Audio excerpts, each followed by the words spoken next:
Welcome everyone for this session. It's a Sunday morning. I understand. Actually I'm very happy to see a lot of people who have attended on a Sunday morning. Uh, Taking classes is one thing, but attending classes on a Sunday morning is completely a different thing. I don't know. Probably if I have not been a chartered accountant or if I have not been a registered valuer, I don't think I would attend any classes. If I have been in any other profession, I wouldn't have attended any classes on a Sunday morning. But congratulations to you all. You have taken this profession and you are here. And thank you for attending this session. So I'll give you a brief idea about what we're going to do today.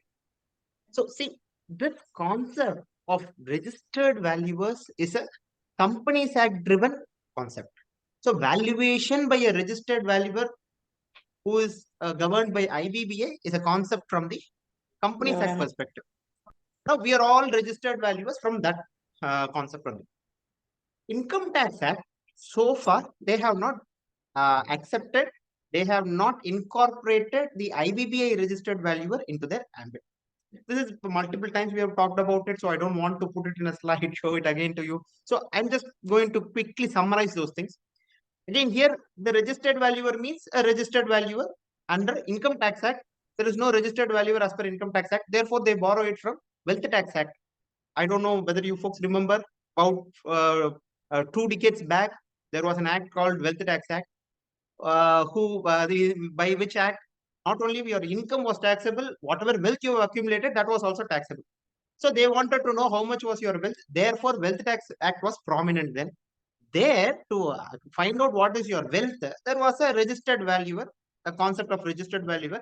In Income Tax Act, today, wherever there is a requirement for valuation, either they go to the valuation officer, who is an departmental officer, or they seek professional help of registered valuers under Wealth Tax Act. But that being said, I want to bring all your attention to certain areas in Income Tax Act, particularly capital gain and other sources, where a registered valuer, in spite of not having any power to do a certification for income tax, assessing officer anyway is not going to accept it. Even if you are a registered valuer under Wealth Tax Act, your valuation report is not binding on the assessing officer. It will be a requirement, but as a professional, as a valuation professional, you will be able to provide certain services to your clients who will be able to use this in their income tax, capital gains, and other sources related matters. Now, I put it in two segments.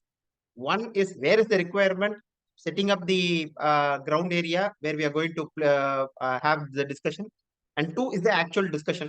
Discussion, it will be oral discussion between the participants and myself. We will be having a discussion of how we can do the valuation. This is an evolving topic, so it's going to be like that. But the ground area, I will set. For now, let us keep it like this. About 45 minutes, we will have the groundwork for capital gains. Then about half an hour of discussion on capital gains related matters. And then I'll go back to another topic. There was a new amendment that came in September 25th, 2023, right in the middle of your tax audits for chartered accountants here, right in the middle of your tax audits, there was an amendment that came in the other sources where the valuation rules were changed. We're going to discuss about it for half an hour and last 15 minutes we can have. There is no hard and fast rules here. Small, wherever there is, if it is exceeding, we will pull it back and we will be able to power through. Anywhere, if you feel I'm going a little fast, if you feel that I'm going a little slow, please let me know in the chat. Otherwise, I think Kajal would have noted down your presence. You don't have to put it in the chat box, I guess. Sometimes it gets a little distracting. So if you have already joined, you have joined. That's enough. So anybody you have joined, it will be automatically noted. Now, coming back to the topic, capital gains valuation and Income Tax Act. First, let me go to the basics of capital gains. Before that, I just want to know a couple of things. Number one, how many of you are chartered accountants here or SFA valuers? Predominantly, if you're a SFA valuer, you'll be a chartered accountant, cost accountant, or a company secretary, probably an MBA in some cases. So all four of them would already know a little bit of capital gains. It will be a little bit of a revision kind of environment here. But a quick show of hands, how many of you are chartered accountants, cost accountants, company secretaries? You can put it in the chat box so that I can have a broad count. or you can raise your hand so that I know. Raise your hands as in there is an option to raise your hand. Okay, CA come lawyer, cost accountant, registered valuer, LNB valuer. Okay, LNB valuer. Okay, so I think I take it as it is a mix of all three asset classes. So, professionals, please, you can sit down and have a revision because I'll tell you, I am a chartered accountant. Before valuation practice, I was a core income tax guy for the past 4 5 years.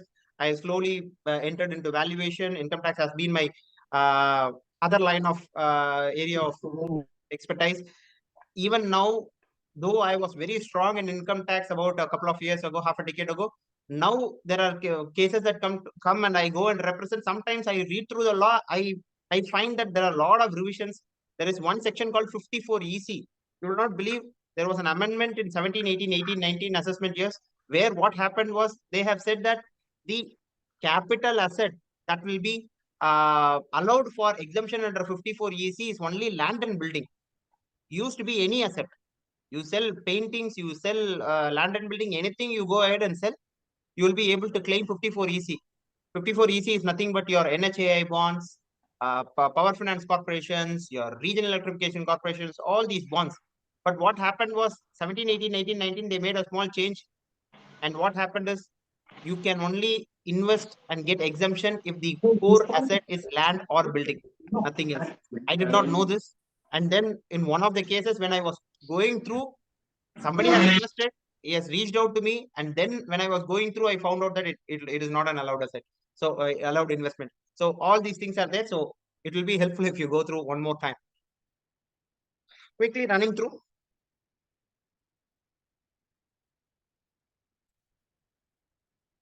Okay. Income from capital gains. What is taxable? When is it taxable? So these are the main questions. For the chargeability of capital gains to happen, first you should have a capital asset. Number one, you should have a capital asset. Number two, that capital asset, it should not remain with you. You should have transferred it in the previous year. And then there should be a profit or gain, which is a result of that transfer. So there is a profit or gain, which is resulting out of the transfer. Quick summary, one by one, let us see. First, what is a capital asset? Any kind of property held by an assessee, that is yourself, whether it is connected to business or profession of the assessee or not, it is a capital asset. If there is an asset, automatically by default, it is a capital asset. If whether it is connected with business or profession or not. So then I have stock in trade, etc. There is a separate section which talks about giving exemptions or giving leeway for you to exclude it out of capital asset. We will get there. But for now, any asset is a capital asset. Any securities held by a FII, which is invested in such securities in accordance with the SEBI Act, regulations of the SEBI Act, again, that is an asset. Because sometimes there were some case laws which stated that those were not assets. They had to bring it inside the ambit of capital assets. So they have brought it inside separately, exclusively. Now, what are all exclusions? Now, I've told you what are all the capital asset. Oh, I have to get a newer version. Just one moment. Just wondering why the order is not coming properly.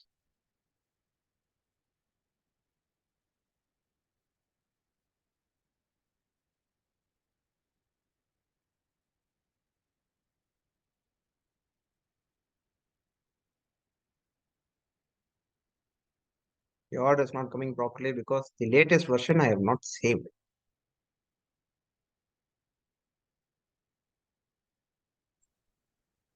Now.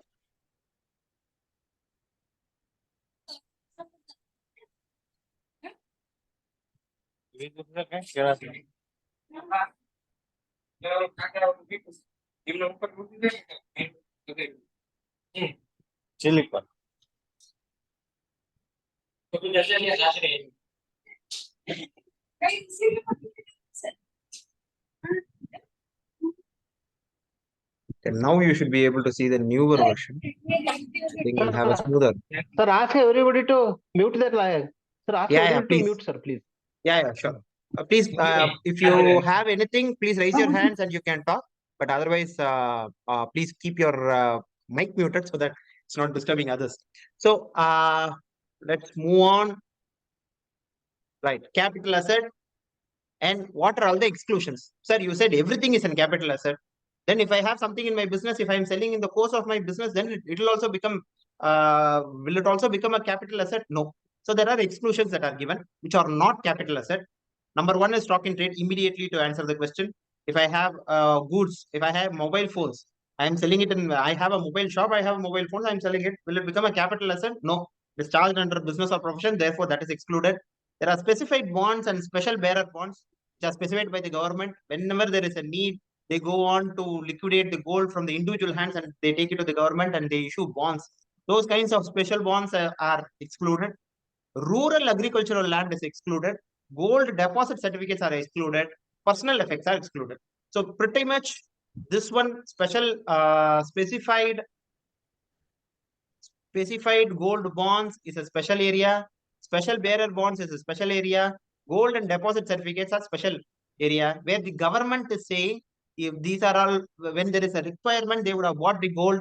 They would have taken deposits for buying gold. Those are excluded from capital asset. But what we usually see is stock in trade. Number two is your rural agricultural land and the personal effects. Stock in trade is self-explanatory. I'll go in detail in only two cases, rural agricultural land and personal effects. Number one, rural agricultural land. Sir, I know agricultural land.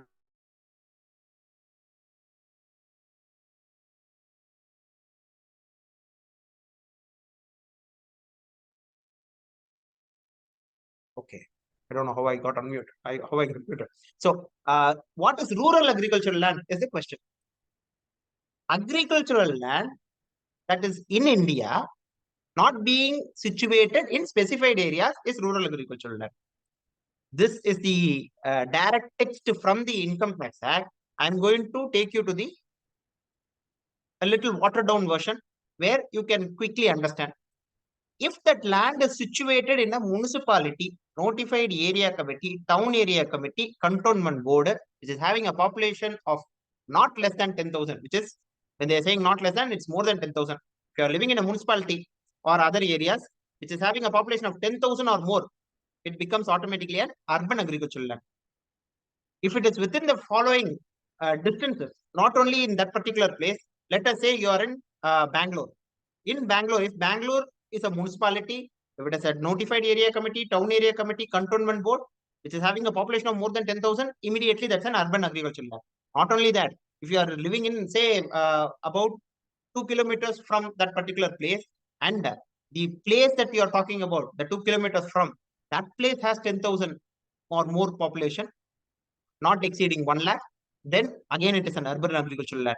You're in let us say Bangalore, and if somebody is in Hosur is say 2 kilometers. I don't know. I have not measured. I'm just giving you broad idea. If it's 2 kilometers from Bangalore, and that Bangalore has about 10,000 to 1 lakh population, then if you are within 2 kilometers from that particular place, automatically it is an urban agricultural land. 6 kilometers from a place which has 1 lakh or 10 lakh population, urban agricultural land. If it is 8 kilometers from a place where it has more than 10 lakh population, it is an urban agricultural land. These are all urban agricultural land. Exemption or exclusion does not apply. Even if it is an agricultural land, if you are in Bangalore, if you do even cultivation, if you sell it, then automatically capital gains will apply. But if you are, say, in a very remote village where surrounding 8 kilometers, there is no municipality notified area or town area committee or cantonment board where the population is more than 10 lakh or not even more than 10,000, then automatically it is a rural agricultural land. If you buy or sell that particular rural agricultural land, you will not be having any capital gain impact. If you buy it for 10,000, you try to sell it for 1 lakh rupees, 90,000 rupees is not a capital gain. You will not have taxation not because of an exemption, but because of an exclusion from the capital asset definition itself. Number two, the second thing that I said I will talk about is the personal effects. What is the effect, sir? Personal assets or your personal effects, whatever you use for your personal purposes, that is excluded from the capital asset definition. But people obviously started using it for their own purposes. Jewelry, they started buying and selling jewelry. They said it's a personal effect. Therefore, they said exclusion is only to personal asset, but not to jewelry archaeological collection, drawings, paintings, sculptures, any other work of art. So there was one beautiful case where I told you, I think we were talking about it. There was a painting by M.F. Hussain. This person, my associate, he has bought it and he has kept it for almost 30-40 years now. He has sold it for about a couple of crores. He has sold it in the market. Now, one thing that he said was, I kept it in my hall. It was it was covered with glass. It was secure, and it was a personal asset for me. Why should I pay taxes for it? Specific exclusion is there. Drawings, paintings, sculptures, archaeological collections, jewelry, and all exclusion to the exclusions. Therefore, these jewelry, archaeological collection, etc., will become a capital asset. Therefore, if you sell it, there is a capital gain. Now, quickly, let me recall the concept. Capital assets are taxable under capital gains. Under capital asset, there were six items which are given as exclusions. Of that six exclusions, specified gold bonds, special bearer bonds, gold deposit bonds are issued by the government. Therefore, they have excluded it. Stock in trade relates to business, though, so that is excluded. Rural agricultural land, government wants to exclude it, and personal effects are excluded. But in personal effects, all personal effects are excluded except for these five items: jewelry, archaeological collection, drawings, paintings, sculptures, or any other work of art.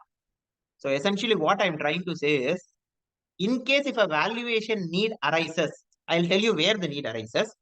In case a valuation need arises, other personal effects, there is no use of valuing because they are exempted.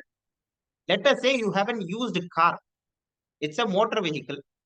It's a personal asset. It's not a business asset. Remember, if it is a business asset, then automatically it will become a depreciable asset. It will become taxable. But if you are using a personal car, you bought a car for your own self. If you bought a two-wheeler for your own self, for your personal consumption, not for business, and you sell it, you bought it for 5 lakhs. For whatever reason, you sell it for 6 lakhs or 7 lakhs because of price hike in the market. For whatever reason, you are selling it at a higher value. Will it become taxable under capital gains? No, that's the idea. So if you as a valuer, we don't have scope there. But as a valuer, we have scope in all these areas. Jewelry, archaeological collection, drawings, paintings, sculptures, any work of art, we have scope, do valuation. That's the point I'm trying to drive. Same goes for agricultural land also. Urban agricultural land, we have scope for doing valuation. Rural agricultural land, it is exempted or excluded. It's not exempted, it's excluded. Therefore, we don't have scope for valuation. Because when it comes itself, basics, if you know, you don't have to do the entire valuation and then get to know that the entire thing was excluded. Therefore, the entire valuation report is not needed.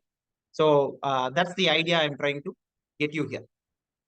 The sale, or what is a transfer? Now, I told you what is a capital assets. Capital assets are when you sell it or if you transfer it, it's going to become taxable. Now, what is transfer? Transfer can be any of these 8 categories. It can be sale, exchange, or relinquishment of the asset. It can be extinguishment of any right in relation to a capital asset. If you are extinguishing the right to possess it, then that itself becomes a transfer. Compulsory acquisition of asset. Sir, I did not transfer. Sir, the government came and compulsorily acquired my property. They said there is a road that is coming and therefore they had to buy my property. And I did not agree to it, but still they have acquired it. Compulsorily they have acquired it. I did not transfer. Still, for the purposes of Income Tax Act, it is a transfer. Conversion of capital asset into a stock in trade. The moment you have large land parcels you have in your hand, you have decided you are going to use that the agricultural or non-agricultural land, you're going to put it into plot, try to sell it in the market. You have decided that. You have taken the necessary permissions and you have made it into plots and you have sold it. Now, when it is taken as stock in trade, the date on which you are transferring the capital asset into stock in trade, it becomes a transfer. Pay capital gains separately. And then for the sale of the plot, the whatever is the rate at which you have calculated the capital gains, the sale consideration calculated, that will become your cost of acquisition of that stock in trade. From there, you can calculate your business profit or loss.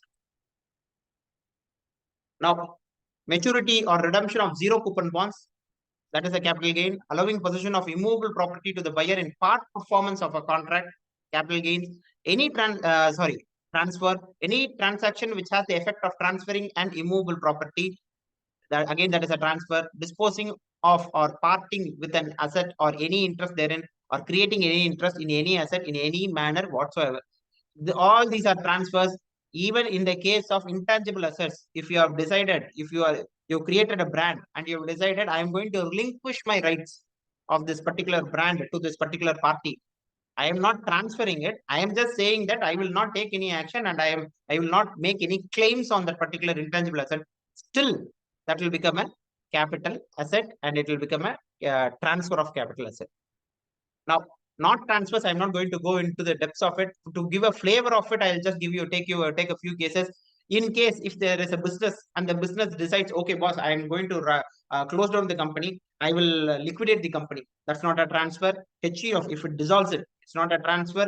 If somebody gives a gift, though it is a transfer, I am gifting my son my entire property and gifting it to him, it is not a transfer because it is gift, it is covered under other sources provisions. So these kind of items where there is an actual transfer of the asset in the grammatical sense of it, but it is charged under different head, or it is already it is a through it is a vehicle, and the assessee is a vehicle, and through the as a vehicle it is being distributed to the beneficial owners. Those will become non-transfers. There are 42 different cases for it. I will share this PPT with you. You can slowly go through. Quickly, long term versus short term. How do you calculate what is short term, what is long term? Listed securities, units of UTI, units of EOF, and zero coupon bonds. These are all uh, uh, if they are held more than 12 months, they are long term. Held less than 12 months, it's short term. UTI and Unit Trust of India and equity oriented funds. This is the explanation for UTI and EOF. EOF and UTI, listed securities and zero coupon bonds, 12 months. If you hold for 12 months, it becomes long term. If there is unlisted shares or immovable property, you should hold more than 24 months. If there is any other capital asset, you should hold more than 36 months. Sir, what is the reason we are having this long term, short term calculation? Multiple benefits are given for holding an asset for a longer period, which is long term. Indexation benefits do come. Then there are benefits of in case if you are holding on to shares and securities, your rates will be lower. All these benefits entail if you are holding it for the long term. In the case of short term, actually the rates is your normal income tax, whatever slab rate that you are in, it will become that will be the rate. But when you go to long term, it is hardly 20%. In case of indexation, if you don't even take indexation, that is 10%. So that is there you'll have to keep in mind. Now, capital gain, what is this? Depreciable assets. Now, I've given a broad idea about long term, short term. There is one peculiar area which I want your attention to be drawn towards, which is called the depreciable assets. What are depreciable assets? Assets which are used in your business. And you have a table called the depreciation table, where fixed assets pick their numbers from. That place, the depreciable assets, that place you will have the assets, these are all the depreciable assets, where as per Companies Act, you will charge the depreciation. Also, as per Income Tax Act, you will be charging a depreciation. Companies Act, it is an individual asset basis. There will be individual assets, and for each asset, what is the useful period, you will be calculating based on return down value method or straight line method, whatever is the method that you are following, you will be calculating the depreciation. For Income Tax Act, there is a peculiarity. There is the concept of block. There are multiple blocks that are there. Each block, the assets are not separated. They are clipped together and it is kept as a single block. They act as one unit by itself. So what happens is, usually capital gains arise from capital gains do not take part in businesses. Usually it is excluded. Stock and trade, it is excluded. Same way, fixed assets which are related to business, why should I bring it in here, sir? Usually it is not there. In case if you are having a particular asset block, it is worth 1 lakh rupees. You are selling something from that block for 10,000 rupees. So essentially what you will do is from that 1 lakh rupees of block value, written down value, you will reduce the 10,000 rupees and 90,000 you will carry forward. This is what we will do. Usually what happens is times when the entire value of the block is consumed because of the sale. The block value, written down value is 1 lakh rupees, but you have sold one asset from that block for 2 lakh rupees. There's an excess of 1 lakh. 1 lakh you will reduce from the block. Baki 1 lakh, what you will do, it cannot be taken as business income. It is a capital gain. Same thing goes if the block has two assets. You have two cars. The two cars are the only assets in that block. Now you go, the entire value is say 1 lakh rupees, but you have sold it for 50,000 rupees, but you have sold 25,000 rupees each car. So 25 into 2, there is 50,000. The block is there. The value is there. 1 lakh is there. Even 50,000 is reduced, you still have 50,000 rupees balance. But there is no asset in the block. The entire asset has been hived off. There also automatically capital gain. In this particular case, capital loss comes into play. So two scenarios. One, if the block's value becomes less than 0 or 0, or if the assets in the block has been reduced, it has been taken. So these are the two scenarios you'll have to keep in mind. When on the last day of the previous year, WDV of the block of asset is nil, or when on the last day of the previous year, block ceases to exist because all the assets in the block has been sold. Even though there is some value, it will be booked as capital loss because the asset itself is not there. You cannot carry it. So I hope depreciable assets is understood in case, because that is one peculiar area we will have discussion here. In case if you don't understand, you can let me know. Now, how do I compute capital gains? Sir, usually short term is pretty straightforward. What is the full value of consideration you have received? Total value of consideration we have received for transferring the particular asset. Reduce any cost of acquisition that you have. Reduce any cost of improvement, and reduce any expenditure in relation to the exclusively for that particular transfer. Let us quickly take an example of a land. You bought a land about a year ago. You sold it now, and you have received 1 crore rupees. 1 year before you bought it for, so let us say 70 lakh rupees. So 1 crore is the full value of consideration. You reduce the 70 lakhs of cost of acquisition of the asset. Apart from cost of acquisition, you have also done some compound work amounting say 5 lakh rupees for keeping upkeep of the premises. That is your cost of improvement. 70 lakhs plus 5 lakhs, that also needs to be reduced. 1 crore minus 70 minus 5. Then there will be obviously a commission agent who facilitated the transaction. He came and he asked for 1% commission, which amounts to 1 lakh rupees. That also can be reduced. Therefore, 1 crore minus 70 lakhs of cost of acquisition minus 5 lakhs of cost of improvement minus 1 lakh of expenditure incurred and wholly in connection with such transfer, all this can be reduced. The remaining 24 lakhs will be charged as short-term capital gains in the hands of the assessor. Straightforward case. From here, we will build on to the long-term capital asset. In the case of long-term capital asset, we will reduce the same expenditure incurred wholly and exclusively in connection with the transfer. We will reduce that. That is there. But with the regard to the cost of acquisition and cost of improvement, we are going to use something called indexation. What is indexation? One slide later, I'll explain. Indexation is nothing but, so to be simply put, sir, in long-term capital asset, sir, I bought it a decade ago. If I remember right, the place that I'm sitting in, this particular land, we bought it somewhere around 2001 or 2002 for a rate of somewhere around 3 lakhs or 4 lakhs. And today it is worth about, it is definitely worth more than a crore, 1.1, 1.5 crores. So it has appreciated so much. But is it entirely capital gains? No.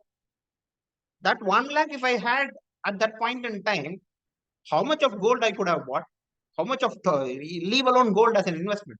I could have enjoyed the benefits of buying fruits, vegetables. I would have done a lot of things. One apple was hardly 5 rupees then. Today it is 20 rupees, 30 rupees. That cost inflation is supposed to be taken into account. That is why the cost inflation index was introduced. So we go on to find out what is the value of that particular money in today's terms. We reinstate based on inflation. That is your indexation. We'll come there. Finally, we come to depreciation. Depreciation, this is a very peculiar way of calculating the capital gains here. Here, negative value means capital gains. That is something that you'll have to keep in mind. Why? Because income tax prescribes so. Because this is not directly from capital gains. It is under section 50, with relation to your business income or losses. They have linked it to section 50. What section 50 says? You take the WDV of the block at the beginning of the year.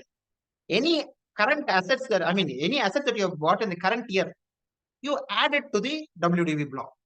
So 1 lakh of WDV as on the beginning, you have bought assets worth 1 lakh rupees in the current year, 1 lakh plus 1 lakh, 2 lakhs the block's total value.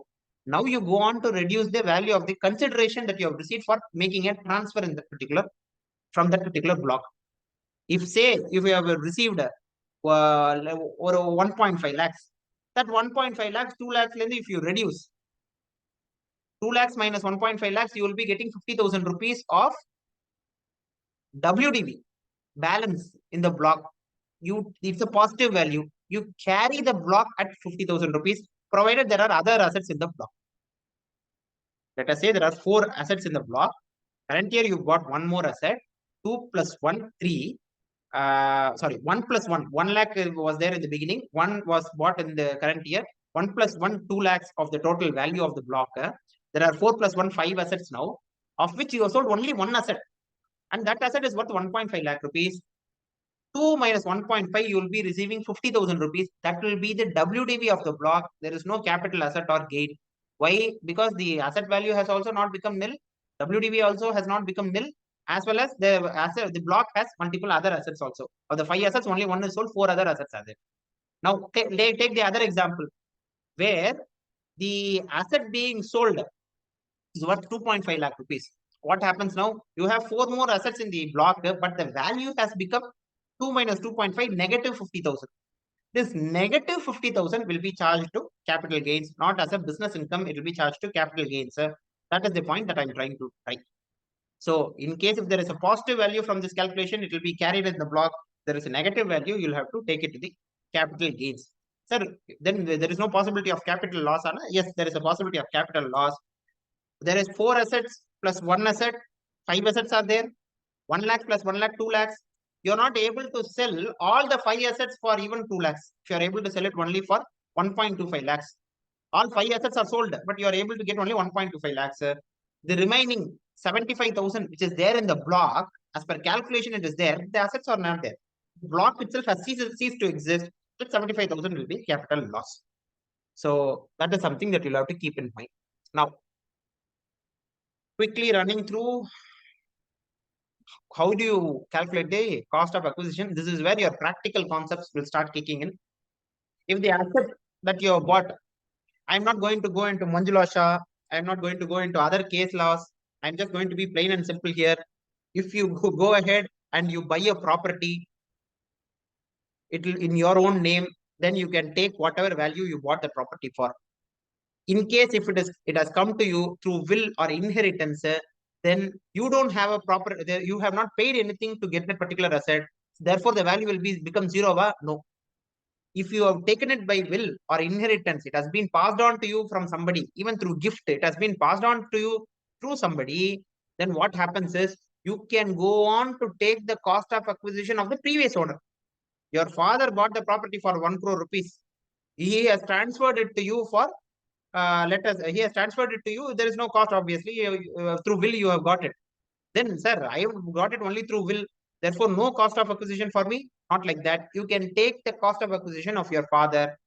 Also, for the purpose of calculating the long term or short term, the period, not only the period that you are holding it, the period from the date on which your previous owner was holding it, that can be taken into consideration for calculating long term or short term.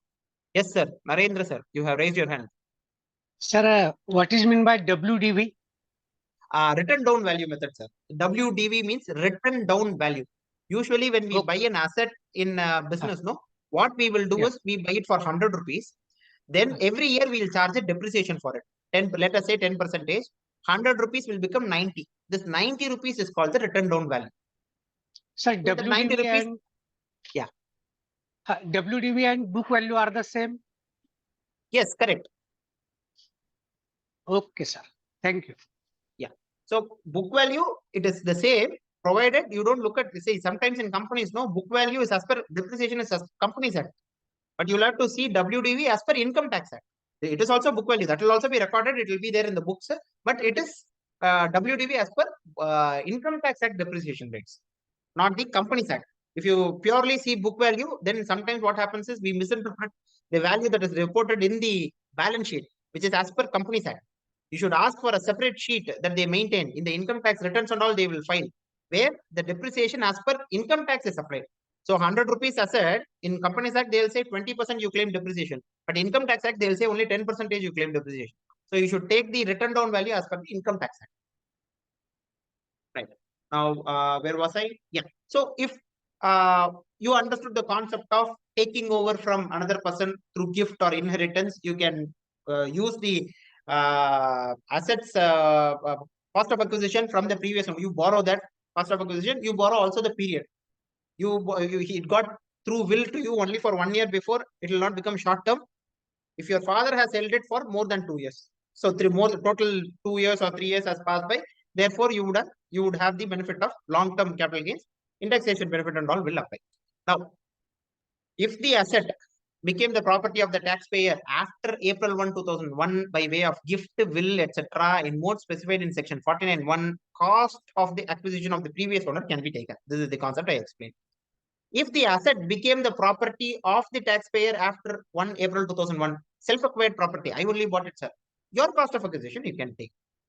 Now, if the asset became the property of the taxpayer before April 1, 2001 by gift, will, etc., in mode specified in 49(1), then what will be the cost of acquisition in case of acquisition of properties before 1st April 2001? The income tax department gives you an option. Actually, it's not an option. They are saying whichever is higher. It is ideally an option where cost of acquisition of the previous owner can be taken, or fair market value as on 1st April 2001. Whichever is higher can be taken. Now, this is the area where so far for the last half an hour, whatever we were discussing, this is the area that is of relevance. Now, as a valuer, we have the professional work of taking up this kind of valuations. One peculiarity is usually we go on to do the valuation as on today. We go to the place, we look at the place and we value, okay, today this particular place is worth 1 crore rupees or 2 crore rupees, land and building or plant and machinery. We go on and value. But in this case, you'll have to do the valuation as on a prior date, not only any prior date, it is about 2 decades back. 2 decades back, this particular land or building is worth how much is something that you have to value. If you can value that in a scientific manner and give a report, it's not binding on the assessing officer, but it will form part of his records. When the assessing officer goes through the records, he will know that there is some presence of mind, some mind has been applied in calculating this fair market value. Therefore, it will strengthen the case for the assessee. He will not be able to do it by his own self, but us registered valuers can help him and give a report and strengthen his case. Same thing applies if the property became the property of the taxpayer before April 1, 2001. In his own self, he has bought the property. Still, fair market value as on 1st April 2001 or the cost of acquisition, whichever is higher, can be taken. And this cost of acquisition, it can be taken for the purpose of indexation. I will come back here. We will finish cost of improvement also. In relation to goodwill or business, right to manufacture, there are certain areas where you cannot take cost of improvement. In relation to capital asset, which became the property of the assessee or previous owner before 1/4/2001, any expenditure of capital nature incurred on or after 1/4/2001 only can be taken. Why?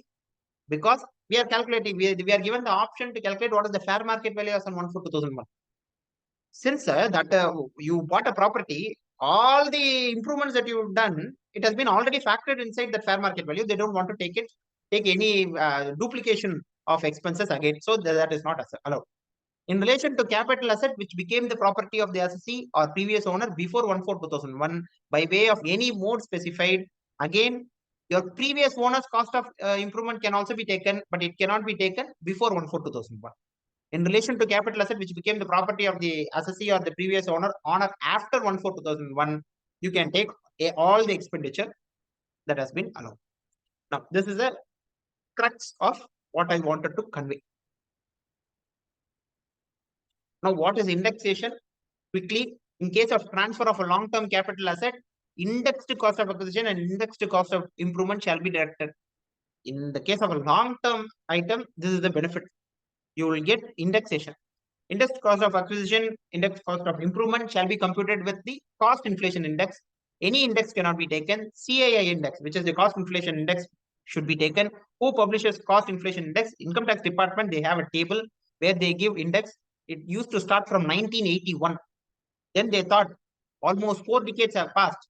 Even registered valuers trying to figure out what was the value four decades back will be next to impossible, leave alone the assessing officer. Therefore, they have decided nothing doing. We are moving it 2 decades forward to 2001. Yes, Prashant sir. There's one query. Yes, sir. I'm a land building valuer. I got an assignment for capital gain tax computation. What had happened was that this year of change of year from 81 to 2001 has occurred, I think, in 2017, I believe. Correct. Correct. Right. So now this person got the notice in 2016, and now he has Hmm. to file the reply. I don't know why he delayed this much so much. So the question was whether I have to value the asset as on 1st April 2001 or 1st April 1981. That was the question. In the assessment year 2016, automatically 1981 valuation only will apply. Okay, so I have to give the valuation for 81, right? Correct. 1981. Right. Indexation also ideally we should not take this indexation. Till 2016, there was a different index table that was there. Index Right. table should be taken. Okay, sir. Okay. Thank you so much. Yeah, sure. So quickly, let us see how the computation of indexation works. You take the cost of acquisition, you take the cost of improvement, you divide it by the base year's cost of base year's CIA index. So base year 1981 used to be 100, and then from there they used to calculate the index. Now they have shifted it to 2001. The moment they shifted it to 2001, 2001 will become 100. The index 2001 become 100, and from 100 onwards, now I think it's 362, 364, somewhere in that range. 2023, it has become 364.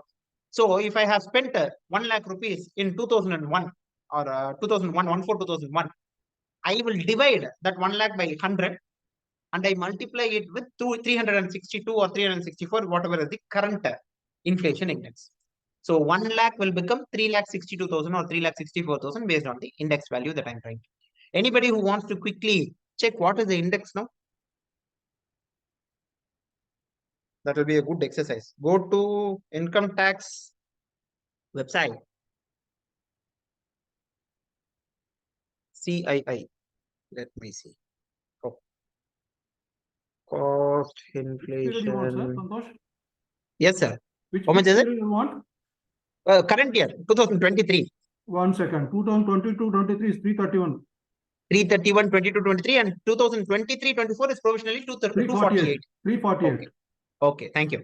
So 348 is the index value. So if I bought some value for some asset for 1 lakh rupees in 2001, the government is saying, irrespective of how much ever it has grown today, the cost inflation that we are seeing is 348, 3.48 times or 348 index points. Therefore, divide by 100 into 348. 1 lakh divided by 100 into 348 is 3,48,000. That particular asset is worth 3,48,000 today in cost terms. You sell it for 1 crore or 2 crore, whatever is the difference, you pay taxes. That's the idea. Same thing applies for improvements also. Base year was moved from 1981 to 2001 with effect from assessment year 18-19 onwards, which is financial year 17-18. Thus, if any capital asset acquired before April 1, 2001 is transferred, then assessee has an option to take its cost of acquisition either a fair value as on 1st April 2001 or its original cost. Sir, fair value, I don't know, sir. I don't want to take risk and all. 2000 only, 1991, 9 only, I bought that particular asset. Not much would have changed. I will take the cost of acquisition itself, sir. I bought it then itself for 2 lakh rupees only. Probably if I put fair market value also, I will get hardly anything. I will get say 1.1 lakhs or 2.2 lakhs. I don't want to take the risk. I will go with 2 lakhs itself. It's at your option. You can go ahead and give 2 lakhs. I say the assessing officer will not go and fight with you because he is not ready to save you. He is ready to save the interest of the government. So that's where we stand on indexation. Now, rates of taxes, we finish rates of taxes also. Complete capital gains. Give me a couple of minutes more. We'll finish this and we'll get into the discussion point. Now, Santoshi, before going that, one practical question I will ask you about this calculation, whatever we now dealt with. yeah, please, sir, go ahead. Give me 1 minute time, I'll tell you. It is my Yeah. it is my personal case only. Of course, there is some disputes are there. That's why I just want to take your guidance since the subject is relevant to that. Sure, sure. During 1989, I purchased one site of 150 yards. 1989. Subsequently, Okay. I built a house on that. And Okay. 2003, I given for development. I got 2 flats. In 2016, the 2 flats I have given to my daughter as a gift. Now, my daughter has sold it to somebody. Now, she wants to have a capital gain tax. Now, there are several chartered accounts, of course, my friends also. They'll be telling a different versions. Now, that subject has come because it will be useful for other people also. I think there are maybe some people of my age group people there. In that way, I just want to know, since what they are telling now, 2016, when I gifted to that, now 2023, she sold it out. What they say, 2001, 1/4/2001, what is the actual value? They want to take it out. Correct. And government says, no, that's valued only 3 lakhs at the time. You can put it at 3 lakhs and go for cost of index, you can put it like that. Even that Okay. also, if I make no, sir, it is almost she has to pay some 6 to 8 lakhs of capital gains. My doubt is that since I give for development 2003, subsequently I incurred certain expenditure in developing the plots also inside furnishing all the things. And after 2016, when I gave to my daughter also, she also kept for beautification of the rooms. These 2 things are there, but I don't have any exact expenditure items. I cannot show you those things to either income tax authorities or myself, because I knew that I incurred expenditure. If that expenditure are 2 stages expenditure, that is before giving the gift, after giving gift, these 2 expenditure can I take into account and account for computation of capital gain tax. Sir, with regard to Income Tax Act, number one, let us be very clear. It is allowed. Any expenses that you make into your flats, it's 100% allowed. But whether you have actually made the expenditure or not, the income tax officer would know only based on proof. We know that we would have spent it, but if you can scrounge through your documents, find out some proof of doing so, give us of paying some interior decorator or making any payment to any contractor, if you can find proof, definitely it is allowed. But if there is no proof, then it is your word against the assessing officer's word. Obviously, the assessing officer is not going to accept because he has to put it in a file. He has to create a file for your assessment year and for the assessee. They will not be inclined to accept it. So if you have a proof, 100% you can claim cost of improvement. It is the very similar case to what we have been talking about. Before 2001, whatever you have done, it's not at all allowed. But after 2001, all the expenses that you have made, 100% it is allowed. In fact, if you have made any payments to the builder, apart from the land that you have given, if you have made any payments to the builder, that also is allowed because it's an exchange transaction and you have paid more. There is a transaction and you have got flats for when you have relinquished rights to part of your land. That itself is a transaction. You can take in excess payments that you have made, you can take benefit of it. But only thing is you need to have proofs. Yes, Sometimes sir. without proof, I'll not be able to do much about that. That's the thing. Yeah, without proof, officer is not going to accept. You can claim income tax return. You can claim. That's not a problem. If, the return will allow you to file that claim without any problem. But the officer, in case if it is taken for scrutiny without documentation, it might not be allowed. Okay. Sir, I have I a have a connecting. question. I am Satish Bogra. I have Yeah. a question. Yeah, go ahead. To get to the 2001 value, can we use the present value of rupee concept? Suppose I have, market rate available for say 2021. Can I use this market value and the present value of rupee? Because I have this trail of the cost index, inflation cost index for the past say 20 years. Can I average it out and use the present value of rupee concept to bring it to 2001 datum and then inflate it with the available cost index of the present year to arrive at the indexed value? Can I do that? Okay. I'll hold on to this question for another 5-10 minutes. We'll finish this rates of taxes and we'll go there because it's an open discussion where this question is one of the questions that I was anticipating that would come. We will hold on to that thought. We will go to the, once we finish the rates of taxes, we will go there and I will answer your question, Satish sir. Yeah, Vinit sir, please go ahead. Yeah, good morning. It is connecting to what Nagesh Babu sir had just said. So let's say a customer is saying that I have incurred maybe say 5 lakh rupees on improvement of my flat. From 2001 to maybe 2005, I have incurred these expenses, but he doesn't have any proof of it. But he asks me to include those costs in my report. Can I include that cost in my report? Can I include that particular expenses that the customer is claiming to have incurred? Can I mention it in my report? So if you are doing valuation after 2001, we are, see, the point itself is, what is the value as on 2001? So those expenses wouldn't have been occurred in 2001. Therefore, you should exclude it. There is no point of including them. But if you have certain expenses that were incurred before 2001, he is saying that this compound wall was built before 2001. And if you go and physically verify, there is a compound wall. There is a compound wall that is there, and he is saying that he has built it before 2001. Assume it is, in case, see, only thing is, it should not be replicated. He cannot say that the compound was there, wall was there before 2001. When he is submitting to the income tax officer, says that cost of improvement 2001, after 2001 only I built the compound wall. He cannot do it both. As long as he doesn't do that, you can include all the cost of improvements that are there previously before 2001, whatever is there, you can include it. One physical verification is required for you to go and check, oh, is it a 20-year-old compound wall or not? You should check. Or if it is a building improvements, have they actually done it before 2001? Is something based on common sense and logic you can figure out. Otherwise, I think after 2001, you cannot have. And sir, No, I have a rejoin. I Thank have you. a question in this Yes, context only. yeah, go ahead, sir. Can I speak? Yeah, please, yes, sir. I have a additional question to what this gentleman was referring to. You said that since in 2001, there was no, existence of the additional expenditure done or raising of a boundary wall or improvement or whatever. Supposing he has come about to do the improvement in the year, say 2005, like he said. So the expenditure incurred, I have proof everything. Suppose the income incurred in 2001, 2005 is to be included in the overall scheme of things. He can very well take the benefit based on the difference of the cost index occurring today and in 2005, other than from 2001, because after indexation is done from 2001 itself. No? So he can take this effect from 2005, reducing that, index quotient in a proportionate way.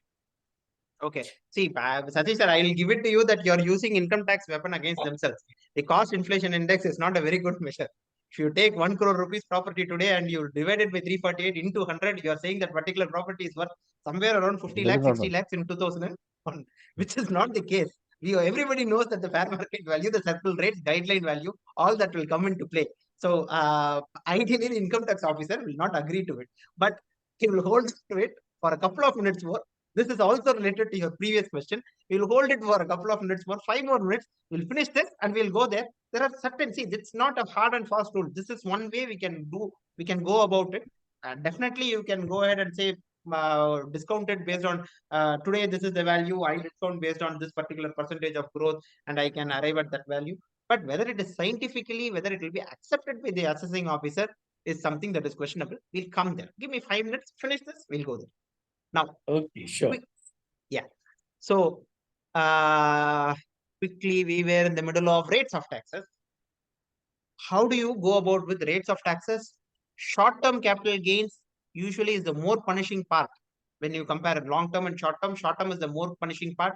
All your depreciable assets, when they encounter, because of, there are two cases, when they encounter capital gains, they come under short-term also. So short-term capital gains of the normal assets and depreciable assets come under short-term capital gains. It shall be included in the gross total income of the taxpayer. Normal rates of taxes will apply. You are in the 30% slab. If you have short-term capital gains, usually 30% will become applicable. It will be added to your normal rates. It will be added to your gross total income. Normal rates will apply. Short-term capital gains arising from transfer of equity shares, units of equity-oriented funds, which is UOF, or a unit of a business trust, which is chargeable to securities transaction tax. shall be taxed at 15% under section 111A. This benefit is being given 15%. Usually it is whatever slab rate. If you are in 5% slab, you scheme 5% slab, 5% only. But you are also given a benefit if you are in the higher slab rates. If you are trading in equity EOA for units of a business trust, you can take that 15%. Now, benefit of reduced tax of 15% shall also be available with respect to units of business trust which were acquired by the assessee in lieu of shares of a special purpose vehicle. There also this 15% is accepted. Quickly moving on to long term. Long term, usually the rate is 20%. This is something that we'll have to keep in our mind. Usually it is 20%. Only in the case of listed securities, units or zero coupon bonds, if you are taking indexation benefit, 20%. If you don't take indexation benefit, it is 10%. Usually what happens is we go for this 10%. Indexation and all will not work. Usually if we are getting a capital gain, we would have held that share, and that share will go to Nifty and look at how the index has zoomed from 1,000 points to 18,000, 19,000, 20,000 points. So that much indexation will not help you. Therefore, usually 10% is what we will take. One more thing that you'll have to see is there is 1 lakh exemption that is given. If you make long-term capital gain of up to 1 lakh rupees through equity shares, unit of equity-oriented funds or unit of business trust, up to 1 lakh rupees, it is exempted. After that, it is chargeable. Sir, I am getting 1,10,000. Because I have exceeded 1 lakh rupees, my entire 1,10,000 will be charged? No. Up to 1 lakh, anyway, it is exempted. The remaining 10,000 only will become chargeable. Long-term capital gains arising to a non-resident or a foreign company from transfer of unlisted securities shall be taxed without giving the benefits of indexation. NRIs, indexation benefit has been removed. Now, there are cases where the valuation will be referred by the assessing officer to the valuation officer. We'll finish this and we'll have a discussion.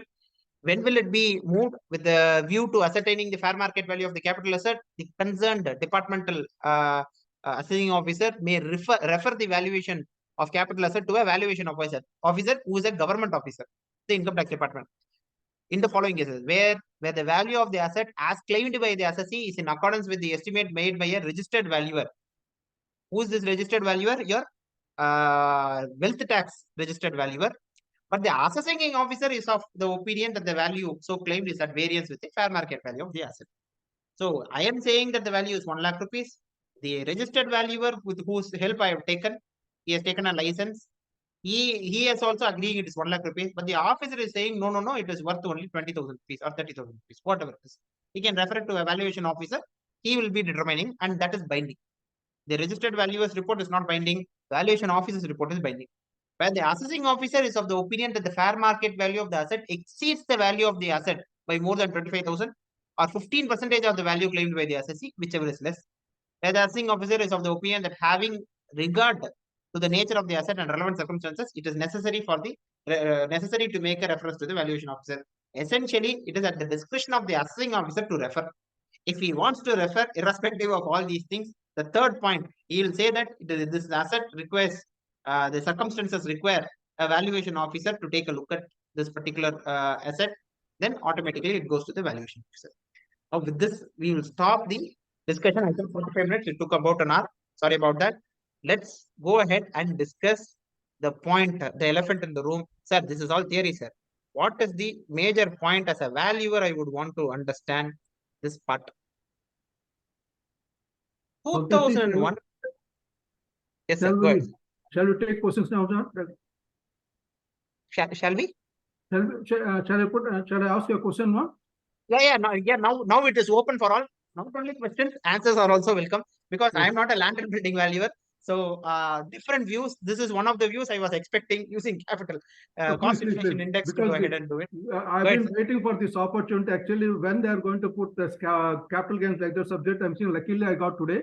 And supplement to my previous questions also. Since I gifted my property to my daughter, and my daughter is putting straight away 2 questions, sir. One is, since you gifted me in 2016, why you wanted to go back to calculate capital gains? Because since he's ready to pay capital gains, Why they wanted to go for calculation of previously 1/4/2001? That is, of course, income tax rule says, but I am not able to answer my daughter. Second question, since it is gifted the property in the year 2016, when the document says about market value of some so amount, why not to take that market value into account so that based on that I will pay, ready to pay that amount? These two things, nobody is taking care of those things. That's what I just wanted to put your what guidance purpose is not arguing purpose, is only for guidance purpose. Sir, lot of times Income Tax Act does not have logic. Number one, but we can try to make a little bit logic out of Income Tax Act wherever it is possible, wherever it is beneficial to us, we'll go ahead and make a logic out of it. Now, when we say 2016 only it got transferred to me, the assessee is saying it got transferred to me only in 2016. Then the assessing officer would argue, sir, 2016 only it got transferred. How much did you pay for the transfer? 0, because it was a gift, it was a will, or it was an inheritance. Therefore, the cost of acquisition will become 0. That is a problem. To avoid that, we are saying that no. I have bought it, I have gifted it in 2016, but actually I bought it in 1981. When I say 1981, usually if it has been before assessment year 1819, 1981 value itself you could have taken. 1981, whatever is the value you could have taken, indexation could have been done. But afterwards, after AY 1819 onwards, 2001 has been, base year has been shifted. Therefore, 2001 only indexation benefits are available.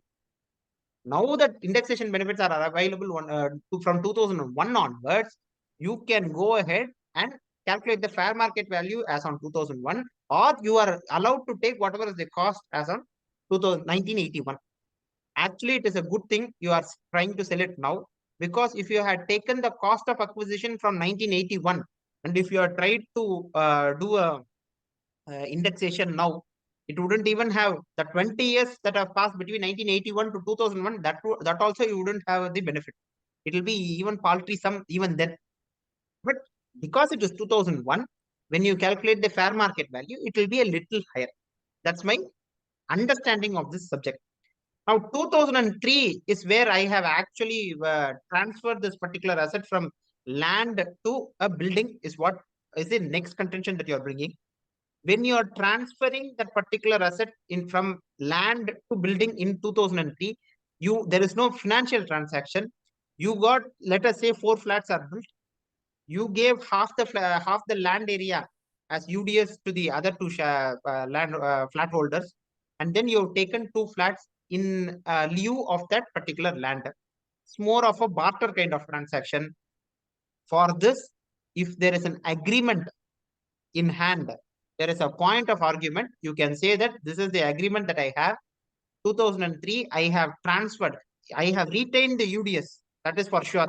I have retained the UDS, that can be separately valued, but the building, I have sold this particular land worth so much. Probably in the document it would be there. The land is worth so much, it has been transferred, and building worth so much has been bought in my name. Therefore, the value of the building can be separately as ascertained, and it can be taken from 2003. Only thing is whether the assessing officer is going to agree to this or not. It's a different story, because there is a small transfer of asset, which we are saying it is transfer, but probably whether he is going to agree whether it is transfer or not is a question. So there stands the point. 2016 question is answered. Income Tax Act is like that. You cannot do anything. But 2003, you have a arguing point. Probably we can connect individually. We will figure out what can be done. Yes, sir. Sir, my Thank you, question. Santosh. Yeah. Sir, my Sure. yeah. Yeah, As, yeah, go sir, ahead. again, as a London building valuer. So what happens is that before 2016 or 17, before this demonetization, a lot of money was into black. It was not recorded, right, sir? Now what has happened now? A very peculiar case has come to me. In 1999, this person bought a property for which the ready reckoner or the stamp duty value was 2 lakhs, but he has paid only 50,000. So he had paid the stamp duty for 2 lakhs. There is no problem, but he has bought it for 50,000 only, that property. Now my chartered accountant wants a valuation as on 2001. So what should I consider? Should I consider that 50,000, then say in 2 years it must have increased by say 10,000 only? Or should I say that no, the stamp duty value was at least 2 lakhs, 2 lakh 10,000. So I think the fair market value was say 2 lakh 10,000 or whatever. Irrespective of the cost, sir, Yes, 2001 fair market only you should consider. If the stamp right. duty value itself is say in 2001 from 2 lakhs, it has risen to 2 lakh 20,000, take 2 lakh 20,000. Yeah. It is I Because don't up know to the the, where SSC. this It is kinds up of to the cases come, SSC. is it? Transfer happens at 50,000 rupees, but they have paid stamp duty for 2 lakh rupees. Sir. yes, yes. As Because the a, tax as a component used to valuer, be too high. we have to value fair market value. Now Right. it is up to the SSC to choose either he wants to choose the cost of acquisition or FMB for calculation of his capital gain. It is up to him. Hmm. Agree. And Vineet sir said that regarding the point that of improvement. Now, when we are valuing, as you also elaborated, when we are going back to that date of 1st April 2001, how do we say that yes, this was the value improvement? Let the SSC himself say, or it may go in the chartered accountant's report or the assessment, whatever he presents to the assessing officer. Why a valuer land and building should say ki, okay, in 2001 the value is there and he has done the improvement this way. That No, should no, be. no, no, no. Correct. You're absolutely right. You don't have to say that. All Hmm. that the valuer is expected, or as professional valuers, we are expected to give the fair market value as on 2001 only. That's all. Absolutely. Yes. From 2001 onwards, whatever is the cost of That cost is of the improvement actuals. that he has done, that is the even chartered accountant, he doesn't take responsibility. Yes. He will just give the value. Yes. The chartered accountant will file the return. Yes. When the assessing officer calls for the documents, he has to produce the Yes. documents. And that will be as per actuals. Whatever you have as a Correct. proof, you show it. Agreed. Right. There is no requirement for the registered valuer to give a report that so much expenses has been made. If it is the valuation as on today, there is some logic for us to Yes. consider that. But if it is backdated, there is no requirement at all. You are absolutely right. Okay. Yes, sir. Go ahead, sir. Sanjay, sir, please go ahead. Hello, Yeah, am go I ahead. audible? Yeah, sure. Sir, Please go ahead. three, four doubts are there in my mind. As Go per ahead. the income tax provisions, if a transaction of transfer of any kind, give, sale, transfer, whatever, if it is taking place prior to 1/4/2017, then the cost inflation index to be referred to be 1/4/81, and after Correct. that it is to be referred as 1/4/2001. Am I right? Correct, In sir. that case, another point is that while doing the valuation of a real estate property as on 1/4/2001, should I take into consideration the depreciation of the building component or not? For the reason I am telling you, it's my doubt that prior to present scenario, the depreciation calculation was done on the basis of year, that is 0 to 5 years, 0 depreciation, 5 to 10 years, 10% depreciation, subsequent so on, and it was restricted to the extent of 60% maximum depreciation. Whereas nowadays, according to depreciation calculation, they are allowing after 5 years 1% or 1.5% per year, restricted to the extent of 70%. If a property is pretty old, because in Mumbai there are many properties even more than 60, 80 years old property, and if I am doing the valuation as on 2001, then what should be the depreciation factor should I take into consideration, or as per section 50 of Income Tax Act, whatever ready reckoner rate are going to prevail over, and in that situation I should do the valuation according to ready reckoner rate. Please explain, sir. Okay. So now when you are saying that it is restricted to 60% or 70%, one thing is very clear. The idea that when you are saying the asset has sustained from 1/4/2001 onwards till 2023 or 2020, 20 years it has survived. So the remaining value of 40% or 30% is readily justified there. So 1981, if you have bought the property, or if in 1971 you bought the property, for almost 30 years, 40 years, depreciation, whatever you have charged, even if you cap it at 70%, remaining 20 years it has survived. Therefore, the 30% is justified. you can go ahead as a professional valuer. I would suggest your own independent. Don't go to income tax and all. Income tax doesn't hold any power over a registered valuer land and building. Your standards, what does it say? If the standards say 1.5% per year, you can calculate to a maximum of 70%. Start from 1971 or 1981, from whenever the particular building was built. From then onwards, you calculate the depreciation till 2001, and that value you can, whatever the remainder value that is there, you can take it as the fair market value of the building. Land is a separate issue because it's a non-depreciable asset. Land separately, you can UDS, you can separately value. In that case, sir, will it be correct to say that I should do the valuation by land and building approach? In the sense, land Cost of goods. appreciation, land component will be calculated separately and building component will be calculated separately. Cost of Am I goods, sir. right? Cost of Acha, goods, sir. one more thing, sir. In that Yeah. connection only, when I go for the ready reckoner rate as prescribed by the government, and if I am in a position to take out the comparable instances during that particular period, which are much more as compared to ready reckoner rate, then whether income tax section 50 will prevail over the situation, or I will have to take the help of comparable sale instances which I have taken from the registrar office or IGR site, whatever. Section 50 is applicable when it's comparing stamp duty value or comparing the guideline value will be applicable only on the assessee, sir. It doesn't govern a professional like registered valuer. Section 50 is an anti-abuse provision, wherein the guideline value is so much, 1 crore.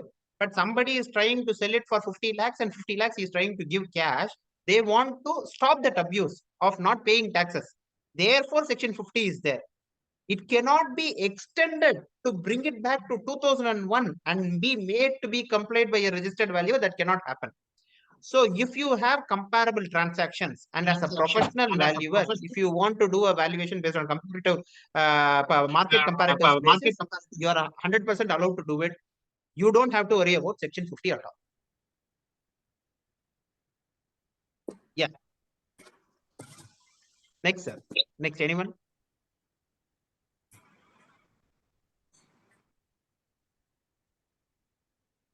Sir, Yeah, go ahead, sir. sir, I'm a land and building valuer. I'm asking you about the how we will measure the rural agricultural land from the boundaries. What are the boundaries of the municipal? Can you explain on that measurement details? Measurement, one thing is very clear, sir. It should be measured aerially, not through land, rail, nothing. You should aerially, if you measure from the boundary. Boundaries are given by the department itself, not department, by the government. You will have the map. You will have a boundary from any boundary. From any place from the boundary, if you measure aerially to the place where your agricultural land is located, if it is within that 2 kilometers or 4 kilometers or 8 kilometer radius, then automatically you will come in. You will come into that particular regulation. From where we'll get the What about the population? How where we'll get the population? Population from the municipal corporation office or the local authority. Correct. This You is will from get the the municipality. Municipality extent they will give. Absolutely right. I think Satish has said that. So it is from the municipality office only you will get this. There is a particular place in income tax website where the calculation can be done, but it will not give you the extent or all the different municipalities. They don't give that.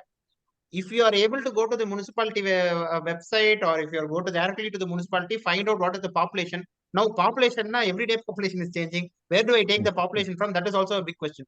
Population should be taken as per the previous census. So the municipality will have records for it. That data you can take from the municipality, and the extent also you take it from the municipality.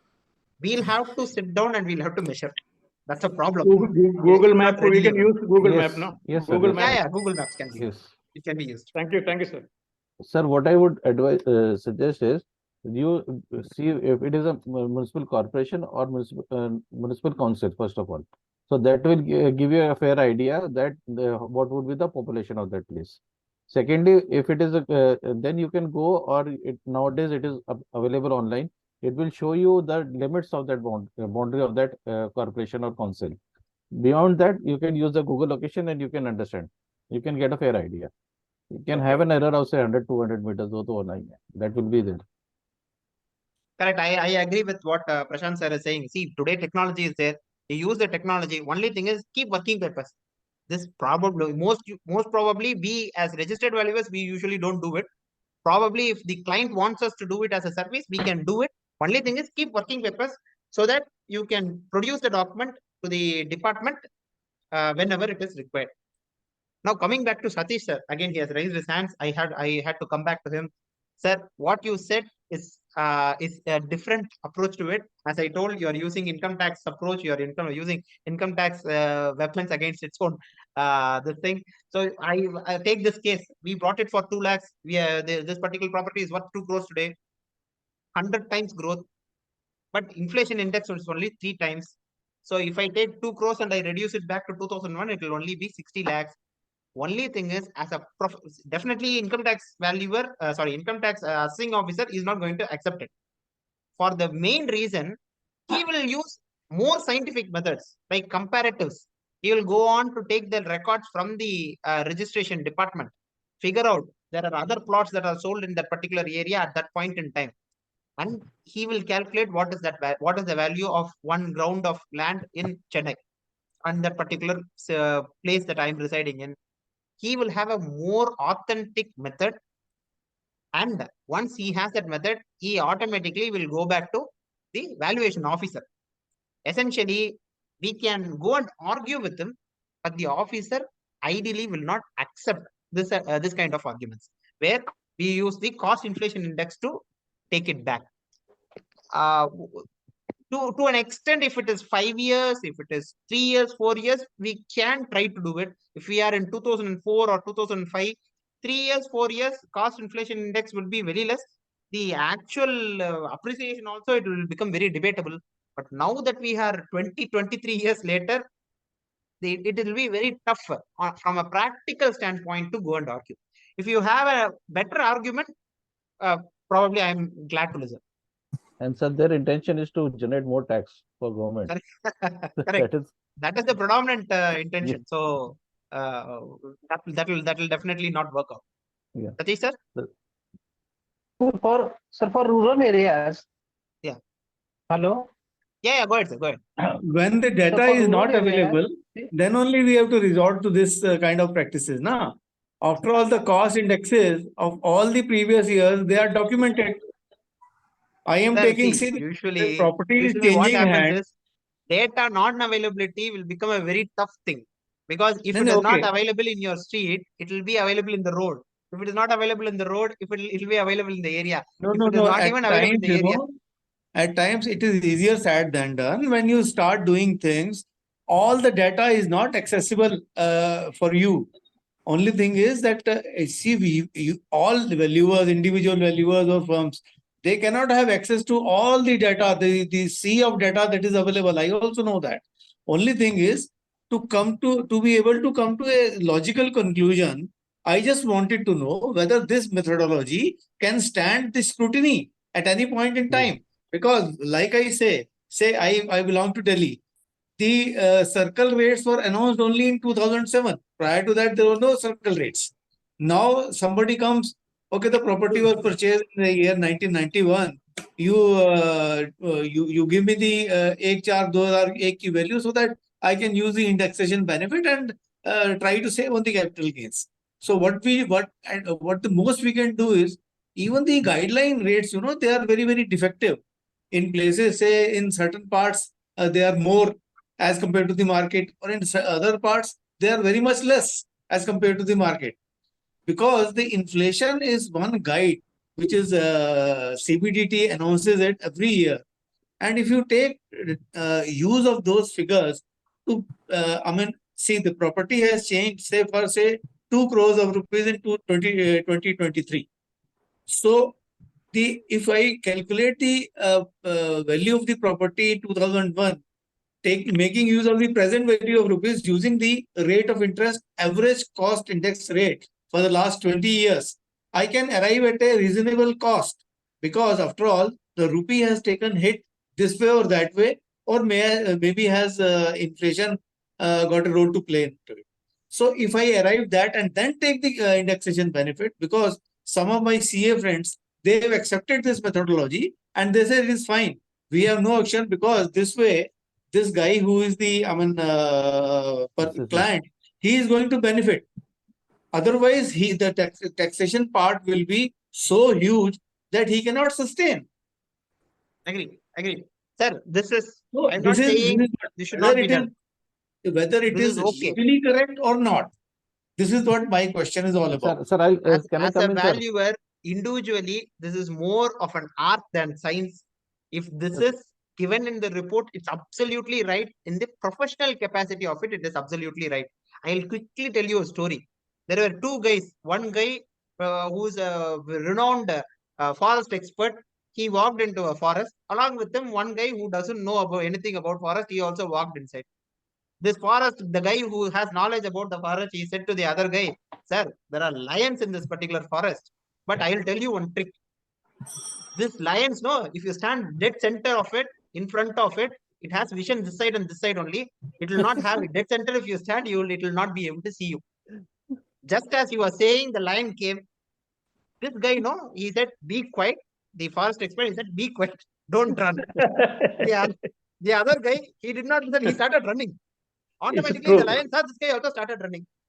Throughout the forest, they were running. The entire night, they were running. Morning, they saw each other. "Oh, you are alive. Very good. Now tell me, I told you very clearly, don't run when you see the lion. Stand right in front of it." We were right in front of it. I have told you, why did you run? The other guy who did not know anything about the forest, he said, "Sir, you know, you're a forest expert, you're a lion expert. You know that if you stand in front of the lion, it will not be able to see. Now that you have told me, I also know. Whether does a lion know about it or not?" Whether the lion does it know about this scientific logic or not. Same thing applies here. We are professionals. Both of us, we can use this methodology to calculate and we will prepare a report. But whether the assessing officer will he understand this logic or not? That is the That thing. becomes a Assessing big officer question. is May a I come in? Yes. One thing, sir. There are two things Satish Okay, sir said. I just need to say was, okay, say he can accept or refuse to accept it. Fine. That is his viewpoint. I only want to say, am I doing any harakiri in doing this? Sir, can I tell you? Can I come in, sir? Please go ahead. Sir, one thing is that as you said that there will be too much of tax. So the tax percentage is maximum 20%. He has just sold the property, so he will be having the money. He has only to shell out some amount as a tax. So we should not consider whether he can afford it or not, first of all. He will be having black money also. Yeah. So that is a different thing. Now, secondly, sir, supposing if you have bought some property in say 2000, 2001 or before that, and new development plan has come, which is changed it from agriculture zone to a very residential zone, and good development has occurred there. Now new cities may have come, so the land prices had increased tremendously. So the cost of acquisition, the income tax is concerned, आपने कितने का खरीदा, कितने का बेचा. Basically, they want to see the cost of what was the cost of acquisition and what is the cost of the selling you are doing, right? So they will not accept that indexation of reverse indexation. This is what I feel. Reverse indexation cannot be permitted because anything which is done in a reverse way is not only you can go. But in the case of, like I said, I was referring to calculation of a asset in the context of calculating on the basis of present value of money, present value of rupee. I am just talking about the fiscal part of it. I'm not talking about anything else.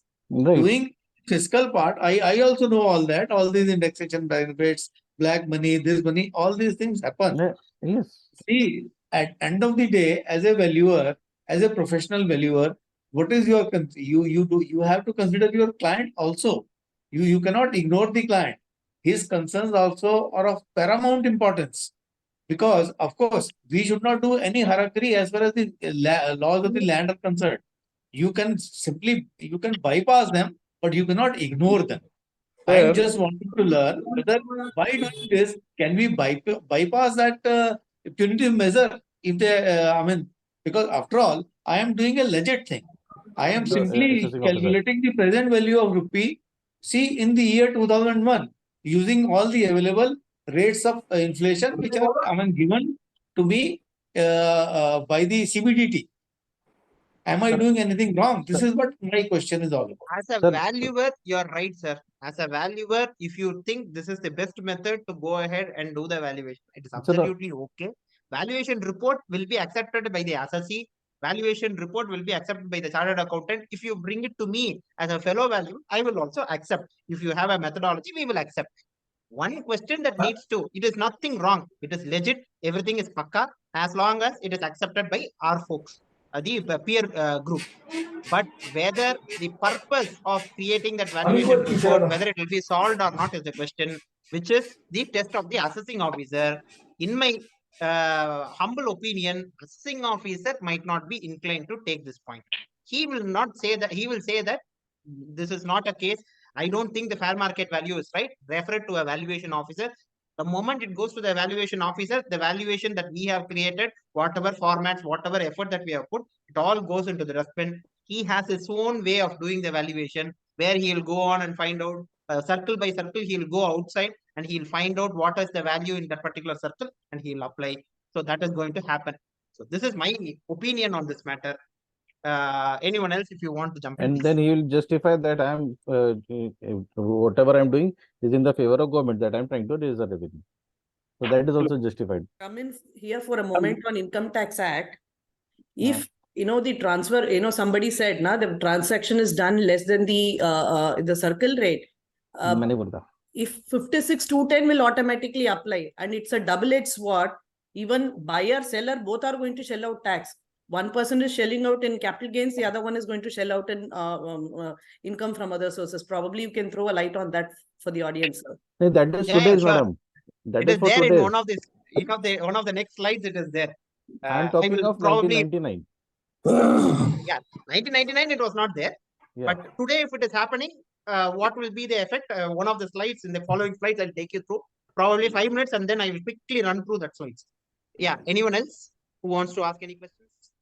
Sir, yes, sir, Hello? I have a thing. It is more from a building valuation Yeah. for the purpose of income tax. So very often we use CPWD rates.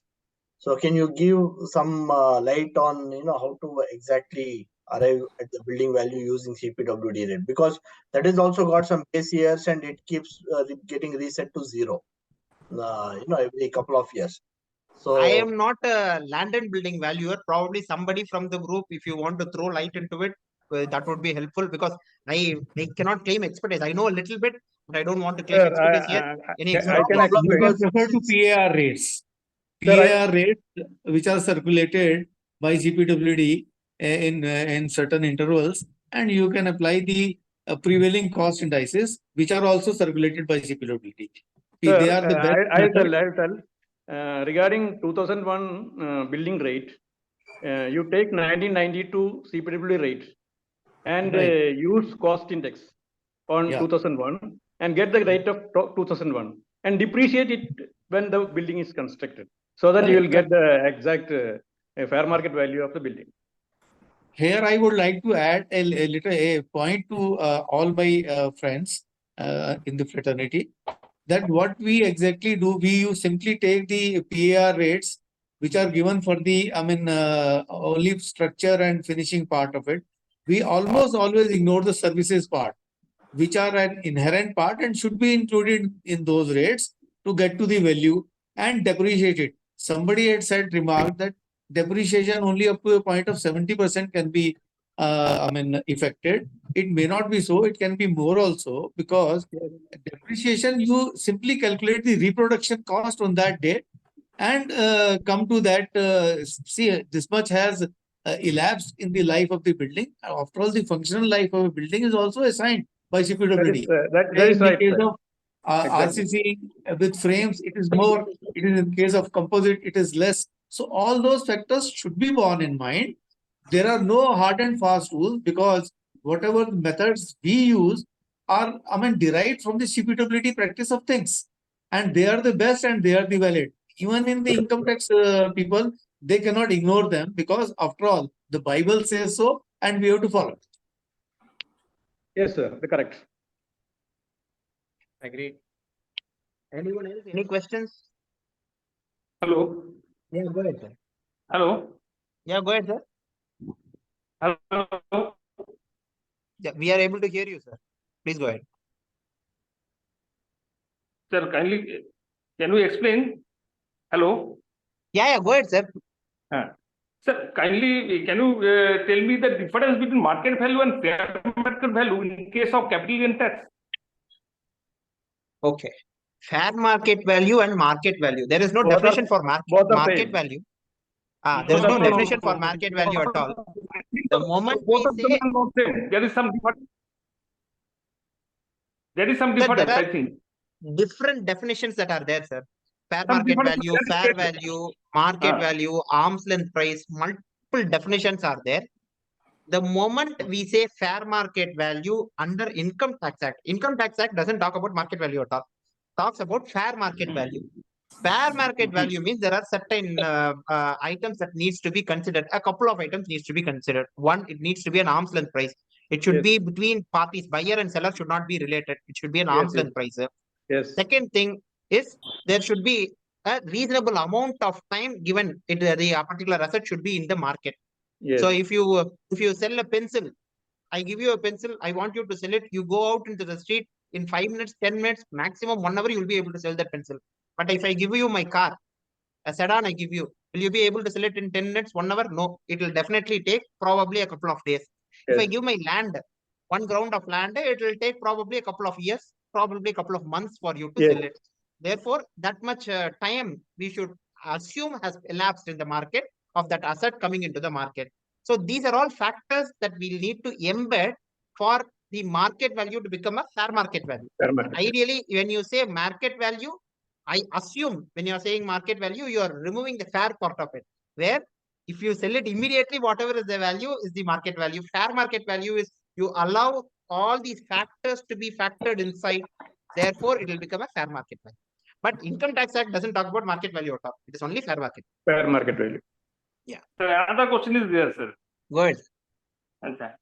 In case of sale evidence, if we find that market value as per circle rate is more than transaction price, what value we consider for sale reference? In case of 2001. Before 2001, you are saying the fair market selling price. Market value as per sale circle rate is more than transaction price. More than the transaction price. Usually, it will not be the case, sir. When we consider the sale evidence, what value we consider as a sale evidence? What value? Market circle rate or 2001? 2001, you consider only the circle rate because circle rate is higher, beneficial for the client also. As a valuer, you are supposed to take up what is the fair market value, irrespective of whatever is the cost price. You go ahead and take the circle rate. That is 100% acceptable. This is my understanding. You are saying you bought it before 2001 and you bought it at 50,000 rupees while the circle. For the purpose of sale evidence, sir. For the purpose of? Sale evidence. Sale evidence. What is sale? For calculating the fair market value as on 1/4/2001. Okay, for that you can take the circle rate. Sir. Circle rate is, should be enough evidence for you to represent before the assessing officer. If circle rate is available, it is the correct. Yeah. Correct. Circle rate is available, and that should be more than enough for you to go ahead and substantiate it in front of the assessing officer.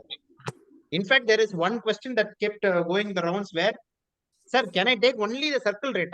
Can I also take the stamp duty value? That day, if there is 11% stamp duty value, that particular property was in the circle, the rate is 1 lakh rupees. Can I take 11% extra because stamp duty anyway we should have paid to purchase that particular property? So can I take 1,11,000 is one interesting question that I have received during one of my sessions. It was going the rounds, but I, in my honest opinion, would ask you to stick to only circle rates because when you say acquisition cost, the circle rate can be very clearly established. But the moment you add that 9% or 7% or 11%, automatically it will become a disputable idea in the assessing officer's mind. he will take that, use that as an opportunity to take it for scrutiny and send it to the valuation officer. So stick with the circle rates to the extent possible. Sir, I have one question. Go If, ahead. valuation certificate is not required, in the sense, there is a transfer between two individuals, the Income Tax Act says you have to determine by the rules given there. When we determine it, in case of land and building, if I have the registrar's certificate saying that this is the value, would that be a good evidence for me as a SFA or a chartered accountant to determine the value, or should I go for a valuation certificate from a land and building, plant and machinery valuer at this point in time? Correct. 2000, for the 2001 valuation, there is no requirement for from a registered valuer at all. That is very clear. The Act does not prescribe a report at all. If you have other evidence, if the registrar's report is there, and if you think that it is convincing enough for the assessing officer, that should be more than enough.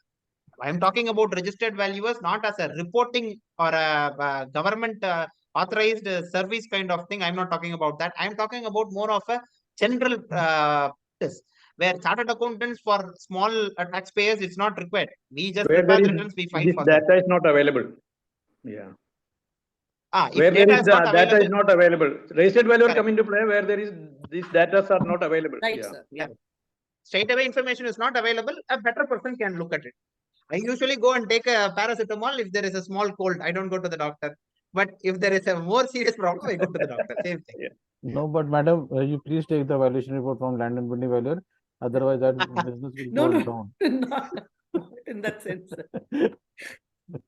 Good. So let me quickly, I have another 20 more minutes. Let me quickly run you through the other sources of income. I'm going to run through, I'm telling you here. So just stay with me here. 56 subsection 2, clause 5 was the first time when income tax realized that people started moving money from one person to another. They found out that they're moving money, they are doing some transaction, but the transaction is going through the bank, but they are not saying that the transaction is the actual transaction, they're saying it's a gift. Therefore, they found out if any person is receiving more than 25,000 rupees, they started to tax it. Only for individual and HUF it was applicable. Then 56 subsection 2, clause 6 replaced clause 5. They said if it is more than 50,000, it is taxable. Then they figured out somewhere around 2017 that not only money, other kinds of transactions are also happening, where land is being given at half the price. All these transactions are happening. Therefore, 56 subsection 2, clause 7 was introduced to take over clause 5 and clause 6, where not only money, but other assets, 3 or 5 other categories of, I think 3, it's wrongly typed, 3 different categories are being brought in. From 2009 to 2017, it survived. And then they also figured out that people were incorporating companies and they were trading in unlisted shares. To stop that, 56 subsection 2, clause 7A was introduced. Now, from 2017 onwards, all this is consolidated into 56 subsection 2, clause 10, where all these 3 categories are brought into play. And who is the recipient? It used to be individual or HUF. Then in 2010, they brought in that firm or closely held company. Now, any person, it can be any person, if they are dealing in this transaction, if they fall under this section, it will become taxable. What is taxable, sir? 3 different categories. Sum of money exceeding 50,000 rupees if you are getting as a gift. Obviously, exemptions are there. You are getting it from your father relatives, not taxable. Getting on the occasion of marriage, not taxable. You would have written your, when you wrote your return, registered valuer examination, you would have had this income tax. Major question, if somebody gets a gift of 50,000 rupees or 60,000 rupees on the occasion of his marriage anniversary, whether it is taxable or not. Very popular question. I'm just trying to kindle your memory. Anniversary night is taxable. On the occasion of marriage only, it is exempt. All these questions used to be there. So any sum of money. Immovable property peculiarity is there. Without consideration, if you are getting a property, then the stamp duty value, if it is exceeding 50,000 rupees, then it is becoming taxable. If it is less than 50,000 rupees, they are leaving it. Without adequate consideration, where the difference between stamp duty value and the actual value exceeds, consideration exceeds 50,000 or 10% of the consideration, whichever is higher, then it becomes taxable. Any other property, instead of stamp duty value, replace fair market value. This fair market value again is determined by us only. As registered valuers, we can determine, we can keep it for our purpose. Now, I'm going to skip. Oh, this is something that I wanted to skip this, but since somebody asked, I'm going to bring that in.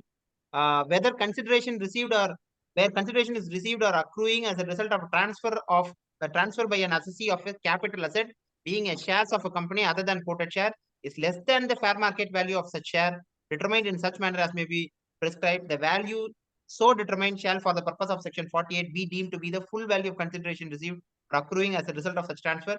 For this purpose, fair market value we'll have to go to the rules. Now, what happens is when you are actually transferring, I'll take you to the table for better clarity and understanding. When you are transferring an asset, this is only transfer of shares. It is also applicable for other assets. If you are transferring it if you are transferring it above the market value, then for the buyer, no problem. He is buying it at higher value. He can take it as cost of acquisition. For him, no problem. For the seller, also no problem, because he is trying to sell it at more than market value. He's paying his taxes properly. For him, also no problem. Above fair market value, no problem. Today, FMV as on today. But if you are trying to buy or sell below the fair market value, both buyer as well as seller will be caught in trouble. Why? The buyer, he has to go through 56 subsection 2 clause 10. The property is worth 1 crore rupees. He bought it for 70,000 rupees. Now, this 30 lakhs, the difference will be taxed under other sources income 56 subsection 2 clause 10. Seller, sir, he is paying taxes, no sir, for the 30 lakhs. Whether I am left alone, no. I will also be taxed under 50 CA, where the difference between the consideration and fair market value will be taxed under capital gains itself, not other sources income. Buyer will pay the tax under other sources income. Seller will pay the taxes under capital gains. So the entire property is worth 1 lakh rupees. For 70 lakhs rupees, seller has already paid tax. For the 30 lakhs, he will again pay tax. So entire 1 lakh, he will pay taxes. Buyer also will pay taxes for 30 lakhs. So for a property worth 1 crore rupees, FMV worth 1 crore rupees, 1 crore 30 lakh rupees will be the taxable value, and you'll have to pay taxes for that. Both seller and buyer put together. Ideally, for this purpose, make sure that stamp duty value is properly ascertained by a registered valuer in any transaction involving land or building or any asset.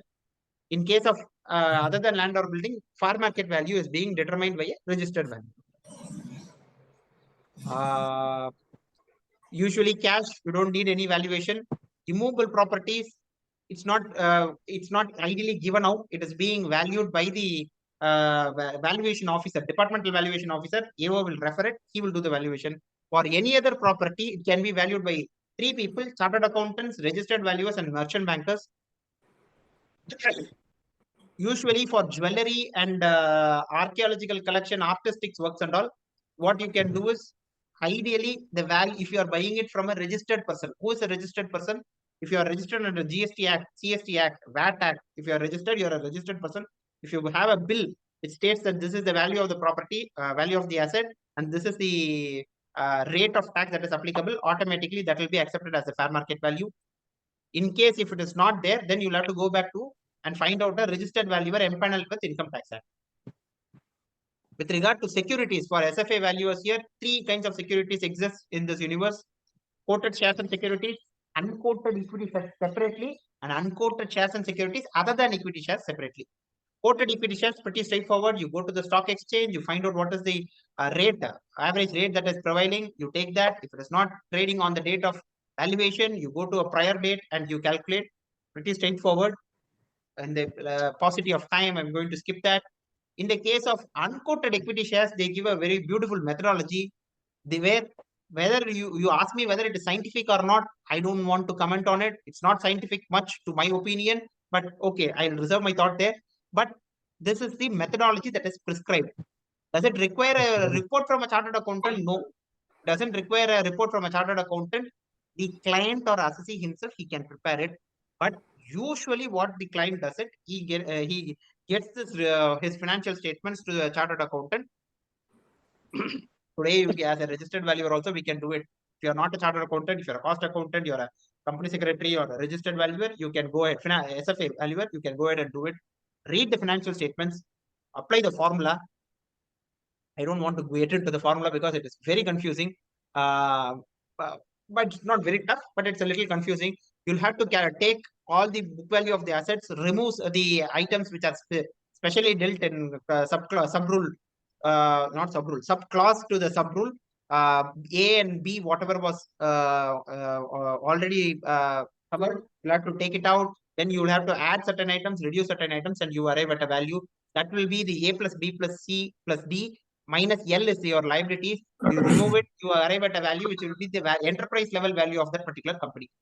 Then you go on to multiply it with the PV, which is the paid up value of the shares of the company, divided by the total number of paid up equity shares that the company has.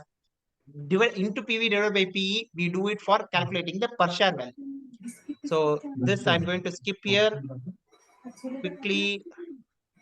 Now, with that, we move on to 56 subsection 2 clause 7b, which is angel tax. What is angel tax?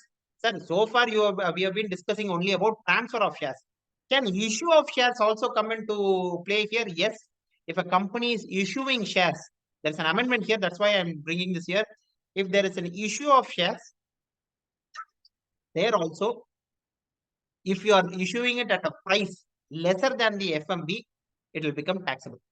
So who will become taxable? Who can issue shares? Only a company can issue shares. So far, it can be 56 subsection 2 clause 10 is applicable to any person. 56 subsection 2 clause 7b is applicable only to companies. What kind of companies? Only companies where public is not substantially interested. So listed companies, they don't come under 56 subsection 2 clause 7b. Unlisted companies only will come here. What kind of transaction is taxable? Transactions where receipts are made in the previous year for issuing shares. There are two exceptions. If the receipts of money is from a venture, is by a venture capital undertaking. What is a venture capital undertaking? Unlisted companies where they have taken venture capital fund, it becomes a venture capital undertaking. If they take funds from venture capital company or venture capital fund or a specified fund, that kind of transaction, they give an exemption.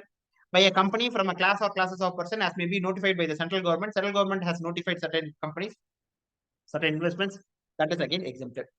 Now, angel tax, there is one another notification that came in where if you are registered, the venture capital undertaking or the unlisted company, if they go on to take that startup registration, and if they are designated as a startup, then automatically this section 56 subsection 2 clause 7b does not apply. I'm going to skip it here. Sir, Okay, one Can you have quick. one question here, sir? Yeah, go ahead, madam. In case of rights issue, and if it is renounced to a third party, it is a matter of concern, and should we have the valuation done and to be issued at the FMB? Rights issue, madam, if it is, see, rights issue for the company's purpose, it's not required. As per Companies Act, it's not required. But if you are the holder of the shares and rights issue has been made, you are renouncing it for a value to another person. Individually, do you have to do a valuation? Yes, you'll have to do a valuation. Thank you, sir. For the purpose of Income Tax Act. Yeah. In respect of the startup exemption that I told you, in case later they find out that startup, the conditions that are required for you to remain as a startup, you did not satisfy it, you will be taken back to that particular year and it will be charged in your hands on that particular date with 200% penalty. Therefore, that is something that you'll have to keep in mind. Now, above fair market value, if the shares are issued, or if it is a startup, exempt, no taxes payable. If it is a non-startup, then the difference between the issue price and the fair market value will be taxed in the hands of the company. The shares are worth 100 rupees as per FMB, but if they are issuing it at 120 rupees, 20 rupees will be taxed in the hands of the company. If it is below fair market value, if it is a startup, it is exempt again. For a non-startup, no tax impact because the company shares is worth 100 rupees. They are issuing it at 80 rupees. There is no impact. Usually, I don't know, there is something missing here, but still, let me continue. Usually, up to somewhere around 2022, this will not apply to non-residents. If the allottee is a non-resident, then there is no problem. You will not be covered under 56 subsection 2 clause 7b. Now, with the recent amendment, they opened the Pandora's box where they are saying, even if it is a non-resident, if the allotment is made at a higher value, 56 subsection 2 clause 7b will become applicable. That is what is missing here. issue of shares to non-resident is not covered under 56 subsection 2 clause 7b. Older scenario. Now non-residents also are also brought into the ambit. Probably I have a still I have not opened the latest edition. Probably a older edition is in my hand. So that you'll have to keep in mind. This is the reason why there is another amendment that came on 25th of September 2023. I'll come there. If shares are issued at face value under section 56 subsection 2 clause 7b, irrespective whatever is the fair market value, my shares fair value is 10 rupees. If even the fair market value is 2 rupees or 3 rupees, if I allot the shares at 10 rupees, 56 subsection 2 clause 7b does not apply. This is something that again you'll have to keep in mind. Now, I have in the previous case 56 subsection 2 clause 10, sir, you talked about buyer as well as seller, sir. In 56 subsection 2 clause 7b, you spoke only about the allotter, the person who is issuing the shares. What happens to the issuee or the allottee? That is one question that should have come to your mind. In case of the allottee or the issuee, the taxation is not a very clean area, it's a murky area. To resolve this, fortunately or unfortunately, I don't know where the idea came to CBDT. In 2018, they woke up and they came in the defense of the assessee. You will not believe it, but in the defense of the assessee, they came out with a notification or circular 10/2018. But immediately in 2019, in October 2018, they issued this circular. And immediately in February 2019, they went on and they quashed the circular, stating that a lot of cases are pending in the court. We don't want to issue any circular. Therefore, we are quashing the circular. Essentially, the CBDT circular said that it is a legal gray area. 56 subsection 2 clause 10 was supposed to be an anti-abuse provision. So therefore, we don't want this to impact the allottee. But because it is a matter of court, it is a matter of it is in the jurisdiction of the court. We don't want to interfere there. So therefore, we are withdrawing the circular. They have withdrawn the circular. So that's where it stands. We don't know what happens to the allottee in case if it is issued at a price higher or lower. There are a lot of case laws that are there. You can go through and send the file. You can take a look at it. One of the cases is the rights issue. So you can take a look at that also. For the purpose of this clause, fair market value of the shares will be the value as may be prescribed in two ways are given. One is to as per the 11UA subrule 2 method. The other is the easy method. As may be substantiated by the company to the satisfaction of the assessing officer based on the value on the date of issue of shares of its assets, including intangible assets, blah, blah, blah, blah, blah. So essentially what is important is satisfaction of the assessing officer. They have a way in which if the method, which is a very brutally wrong method or brutally unscientific method, if that you don't want to take that very bad or murky road, go ahead and you satisfy the assessing officer with all the documents that he is asking for. I will leave it at that. Go ahead and use your imagination there. Next, whichever is higher, so you will be saved there. Valuation of unquoted equity shares, 11UA subrule 2 clause A is something that I want to bring to your notice. Same thing, sir. Whatever is there in subrule 1, same thing will be here. Only thing is small, very small corrections are being made. Instead of A plus B plus C plus D minus L, they are saying A minus L. In the operation of A, B, C, D, is not, if you put all that together, it will not be the A here. Small changes are there. I'm going to share it again with you. You can take a look at it. I just want to discuss a couple of things. I think I'm running out of time, 2-3 more minutes. One more method in the 11UA subrule 2 clause B, they are mentioning about valuation of unquoted equity shares. In that case, they are allowing merchant bankers, used to be chartered accountants also. Now chartered accountants are removed. Merchant bankers can go on and do a valuation in the discounted cash flow approach. Discounted cash flow method, sorry. Approach is the income approach. The methodology is discounted cash flow method. They are allowed us, they've allowed the merchant bankers to do that. Now, I'm going to skip all these definitions. One thing is very clear. For all these calculations, you need the balance sheet. What balance sheet to take is a very, it's a very tough question to answer because in certain cases, they are saying balance sheet of the previous signed audited balance sheet you can take. In certain cases, they are saying on the valuation date, go ahead and get a audit from the chartered accountant, which is very tough, not possible. So usually we take the provisional financial statements. Unquoted equity shares, all this I'm going to skip. This is the point that I want to drive. While I'm valuing the shares of company A's shares hold shares in company B, and company B holds shares in company C, and company C holds shares in an immovable property. For me to value company A, you'll have to start with the immovable property that company C holds. Then value company C, then value company B, and bring that company B's value to company A. All this valuation should be done in the methodology as prescribed by the rule. Very tough. Number two, what happens if company C is holding some shares of company A, then there is a cross holding. The moment there is any cross holding in an enterprise, the entire methodology of 11UA fails. Both in this case, sub-rule 1, sub-rule 2. It will fail because cross holding does not go well with the methodology that is, the calculation methodology that is given. Audited balance sheet on valuation date for every transfer of or issue is a very tall ask. The bigger problem arises when this is requested from the subsidiaries also. If it is a wholly owned subsidiary, at least I will be able to squeeze them and get it. If it is some investment that I made, I hold only 2%, 5%, what will I do? And the biggest problem is when a shareholder is supposed to procure the same. Very tough. Investment in foreign subsidiaries, again, that is a very big problem, because if in the case of stamp duty value, when I told immovable property, I talked about stamp duty value. In India, stamp duty value will be there. Where will you go for stamp duty value in the foreign country? Well, they are not talking about anything else or a equivalent in the foreign country and all. The methodology does not prescribe, therefore it will fail.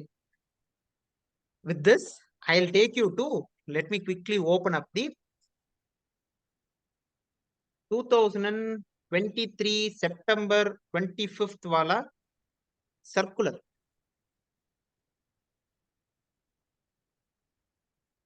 What happened is, so far I have described only two methods for you. One method is the 11UA sub-rule 2. The other method was the merchant banker method. Now, there is a third, fourth, and fifth method that is being introduced by the department.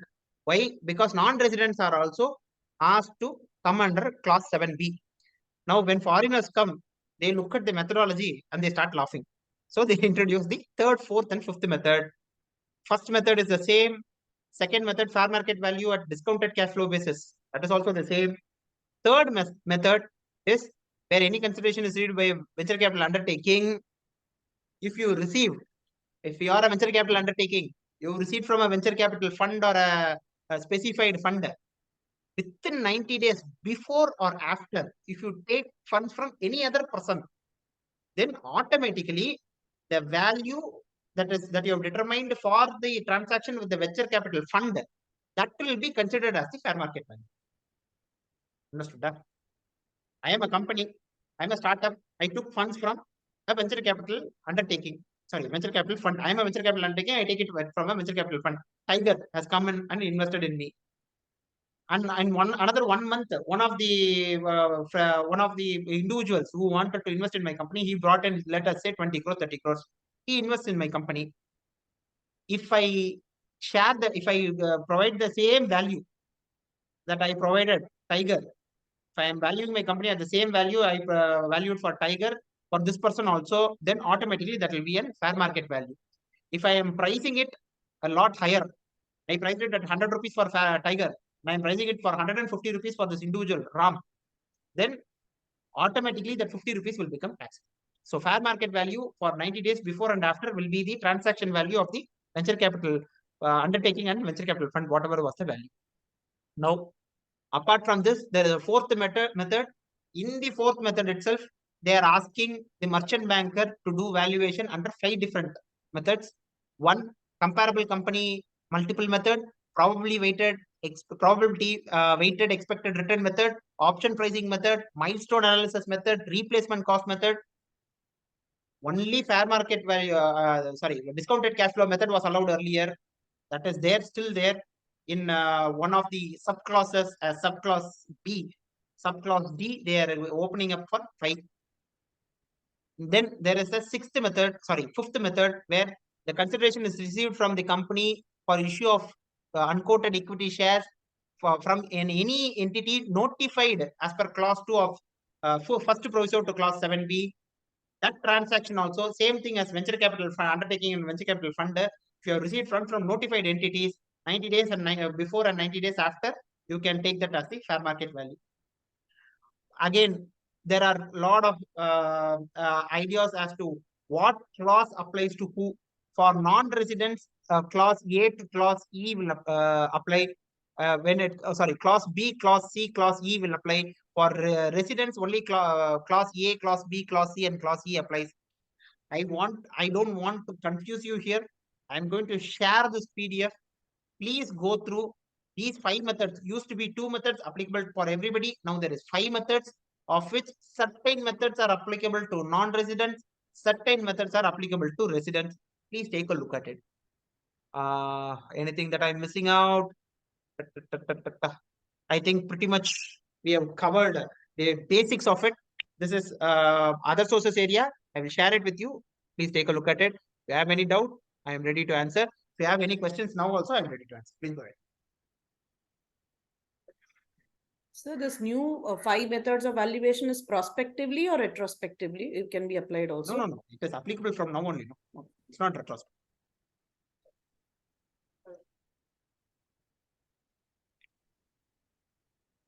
Any other questions? Okay. Thank you so much for staying with me for the entire 2-hour session, probably a little more also. Quickly, let me share the. Okay, so I hope the slide is visible. If you want to reach out to me, please, this is my mobile number. I'll close the session with my usual quote. Try not to become a man of success, but rather try to become a man of value. As a valuer, I think Einstein has given us a very good sentence for us to go ahead and tell the entire world. So thank you so much for staying with me. Somebody from DJF, please take over.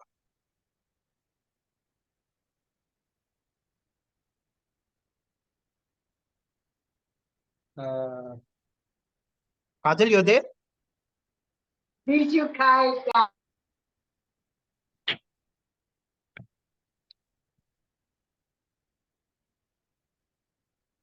I think they're not available.